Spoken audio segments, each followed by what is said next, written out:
Welcome back to my channel. My name is Christy and I am a second year PhD student studying English literature at the University of Westminster.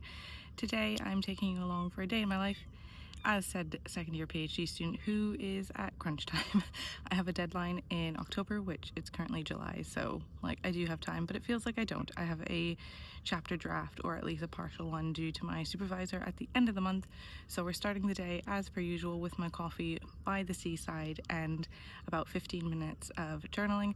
It was very nice because when I came out, the Viking boat for the Odyssey filming is out on the water, and that's always really quite cool to see when I come out, so I'll insert a little clip so you can all see what that looks like. But for now, I'm going to open up my journal and do my 10 to 15 minutes of journaling before I head back in to do some actual PhD writing.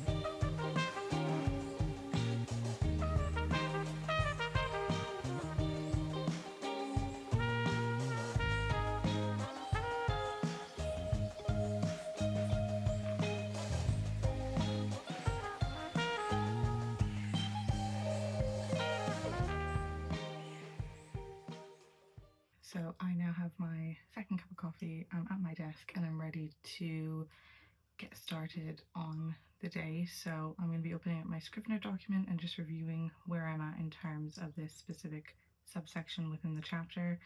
This chapter is looking at the haunted house, and the subsection that I'm working on right now is looking at the gendering of the structure of the home, both in terms of the architecture and the foundations of it, and also the ideologies. So I currently am just stuck on something that I read in the book The Architectural Uncanny by Anthony Vittler, which is talking about this progression of distancing between the embodiment of the human within architectural design throughout stages within architectural history. And in the second phase that he notes, there is a projection rather than a embodiment of the human body onto these buildings and designs, and I'm just trying to understand more what he actually means by projection in regards to the psyche and the mind, but also what that then means for the body in and of itself. I need to finish this subsection by the end of tomorrow because I need to send this partial draft to my supervisor by the end of the month, like I mentioned, so it's really crunch time. I'm going to be joining an accepted society study group, multiple ones probably throughout the day, or I'll host one of my own just to keep myself accountable, but that's what we're going to start with, and I'll check in with you later.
Hello again, everyone. It is time to check in. As you can see, I have changed because unfortunately I have chronic pain issues and my back is in quite a lot of pain. My body is inflamed, so I've had to take off my rings and my watch because they end up hurting me more, and I've had to change because anything that's tight around my stomach will make things even worse. So we're back in the pajama bottoms. but we are ready to dive back into things. So I'm currently leading a study session with Accepted Society, which is 3 sets of 50-minute Pomodoros with a 10-minute break between each one of those. So for the first set, I was doing some background readings. I returned to the Architectural Uncanny to read more about projection within the context of what I'm researching. I still have no idea what was being said here, so I did some more research and found an article that really helped explain things to me, which I have finished reading the sections now that I have wanted to during the second set. This is called Architectural Symbolism, Body and Space in Henrik Wolflin and Wilmer Waringer. So I've just read 2 sections within this article as well as the conclusion. And now what I'm going to do is I'm going to take my trusty notepad and I'm going to do some notes on the reading. And then once I've essentially done that, I will move over to just some thinking through kind of messily in my musings notebook before I then turn to working on the chapter draft itself. So I will check in a little bit.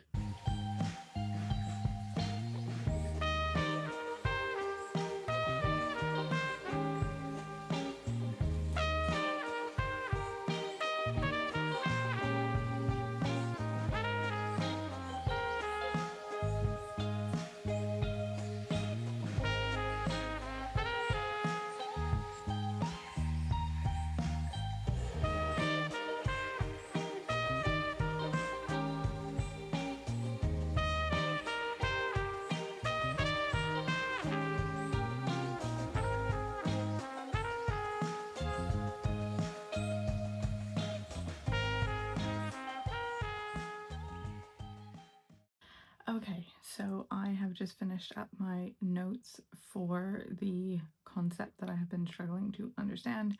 It is just after 2 p.m, so things are moving a lot more slowly than I would like, but I finally have that done. I've written just over 500 words, I think actually over 550 words, closer to 600 words, in notes for this particular concept. So what I'm going to do now is I'm going to now take this and input it into the draft that I'm working on within this particular subsection, and then I'm probably going to stop there for the end of the day. There's like one more point within the context of this specific source that I want to get to, and I feel like I can kind of talk about that just in general. It's not like the text itself goes into it very much anyway, so maybe I can get that done today. If I can, that would be absolutely fantastic. That would set me up beautifully for tomorrow. But I am just about to send Kaylin a wee message because we're going to have a little co-working session, and then following that I have a PhD done check-in with my mentor Polly over at Accepted Society, so I will join that call in roughly 2 hours, and then after that I will stop for that moment because then I'm hosting the salon this evening over at Accepted Society, which is very fun but requires some prep work, so I'll shift to that, do the salon, and then we'll see if I have any more writing that I can get done this evening. Otherwise, we're taking it into tomorrow and we're getting this subsection written, so then that way we can move on and get this draft sent to my supervisor by the end of the month. So I am going to go ahead and do all of that now, and I will check in with you all later. But I haven't really moved much. My husband brought me my lunch at my desk. I've just been sitting here all day. The main focus is just getting to where I want to be for the end of today. So yeah, check in with you later.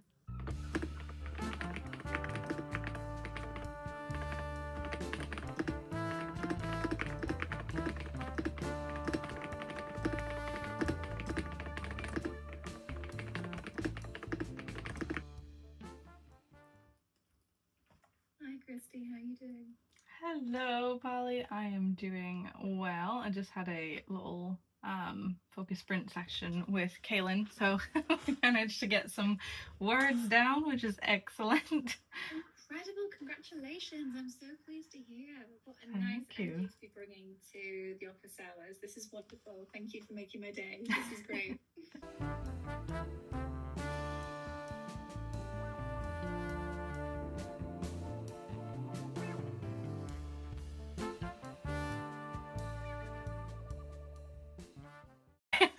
Greet me. I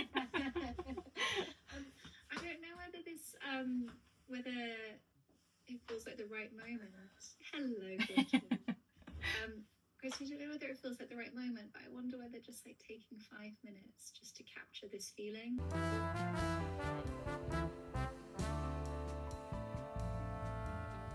So, as you probably could tell, I just had a lovely check-in with Polly, who's my mentor over at Accepted Society in the PhD program. So it was a lovely talking with her about the progress and just how today has felt like quite a positive experience. I have just under 1,200 words now for this subsection. I feel like I have a good grasp of the concept that I was struggling with just at the very beginning of today, so that is really, really good. Polly had to jump away for another meeting, but I have a specific formulaic question to pose to her, and we didn't get to that till the very end, so we're gonna have another little chat at 5 p.m. so that I can just pose that question.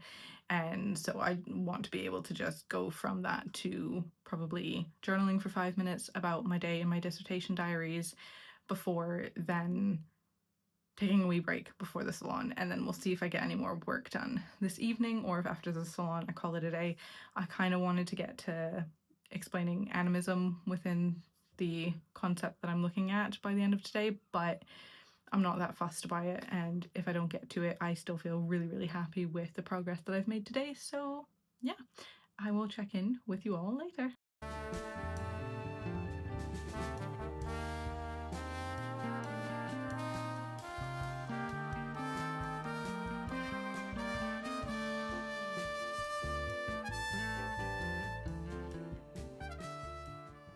I just had a lovely conversation with Polly, another quick one, in regards to a question I had regarding the implementation of the critical voice in regards to, you know, coming across and having to describe specific theories within a chapter, especially in the way that I formatted it. It was a very formulaic structural question, but it was extremely helpful and has given me some ideas in terms of I'm going to put my research questions for the thesis as a whole above my desk on my corkboard, as well as the kind of sub-thesis statements that I have for each one of my chapters, because I think that's just going to help me remember the significance as to why I am, you know, selecting the theories and authors, scholars, etc. that I am. So that's been really, really useful. I wrote down a question as well for my musings journal regarding a connection that I want to just remember and reflect on later this evening. But I have about 10 minutes until the Accepted Society salon happens, which I'm all prepped for.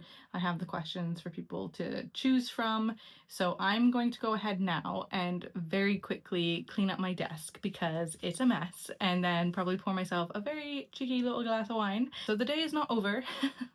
The day has been long but super productive, and it feels good. It feels a bit of that reminder in regards to the spark that I feel with research and the enjoyment that I get out of research, and just taking off the pressure of deadlines and just enjoying this process. So I will check in with you later, but for now, it's time to clean.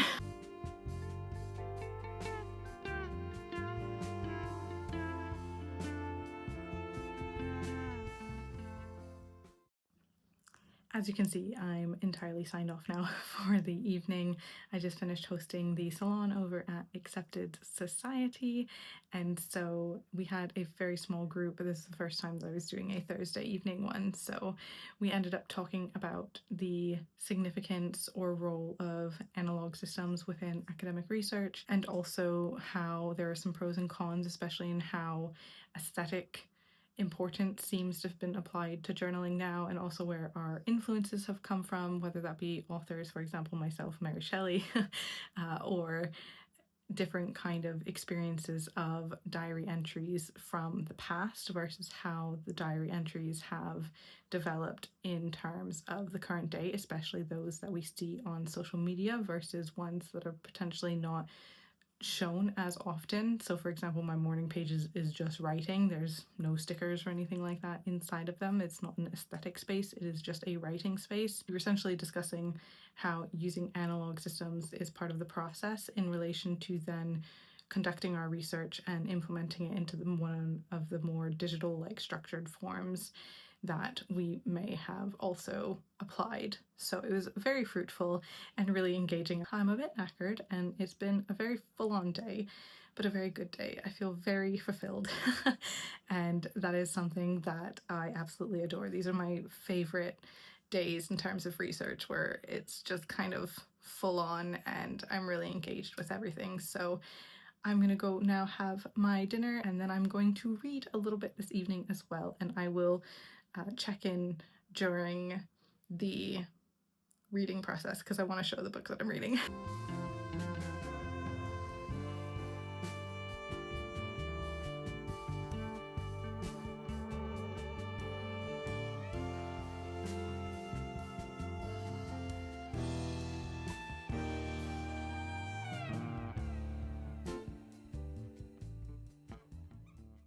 So I know the quality right now is quite poor because I don't have the lights on, but I just quickly wanted to check in for the last time this evening because I have now finished doing my journal entry for my dissertation diary, just saying how the day went, kind of the concepts I had been working on, where I hope to go for tomorrow, but ultimately feeling really, really pleased with the progress that I have made today and reminding myself to celebrate that enjoyment in terms of the research in and of itself. Just to share what I'm reading as I'm heading to bed, and I need to read something after doing research, especially kind of reflecting on it even later in the evening in a more casual format.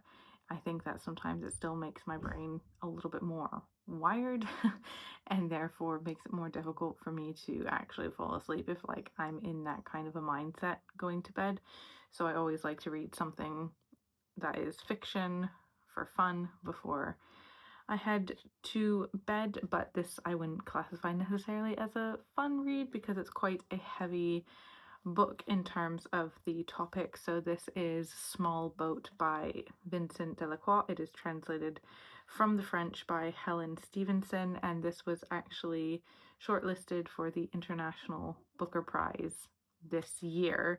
And it's very short. It's more almost of a novella in its sizing. I actually borrowed this from my local library, hence the plastic covering here. This is a fictional take on a real event that happened in November 2021, in which an inflatable dinghy that was carrying migrants from France to the United Kingdom capsized in the channel, causing the death of 27 people on board out of 29. And this actually follows the naval radio officer who took the calls from those who were on the sinking inflatable boat.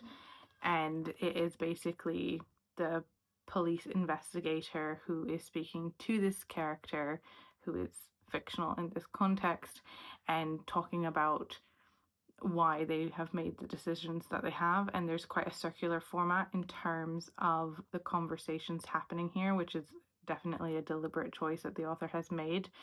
And it's about this inability of that individual to identify the responsibility and error that they had and why they have a distancing of their own individual responsibility and saying basically that they're not to blame any more than the sea is. Why should they be taking the fall for the result and consequences that have happened? So I'm 75 pages in. I'm into the second part now, and it is quite a dark read. It's definitely exploring the idea of humanity or the lack thereof, and this monstrosity that comes into play in these moments of decision or indecision and why we react in the way that we do. So yes, I am going to go ahead and continue reading this. I tend to just do like until a break, after maybe 2 breaks or so, then I tend to just go to sleep, but actually the breaks are quite frequent and there is a third part. I don't think that I'll manage to get to the part 3 before I fall asleep, but maybe I will. Who knows? But that's what I'm going to do now to unwind. before I go back to research when I wake up in the morning. And hopefully I'm done this by the end of tomorrow so that I can return it to the library over the weekend. I hope that this gave you some insight into the day in the life of a PhD researcher, especially one who works remotely. And I will say that this is definitely a realistic one. It tends to just be me sat at my desk doing the research day in and day out. But yeah, basically I will do it all again tomorrow, just with hosting different accepted society events and potentially more words written or not as many, who knows. But until then, I will see you all in the next one.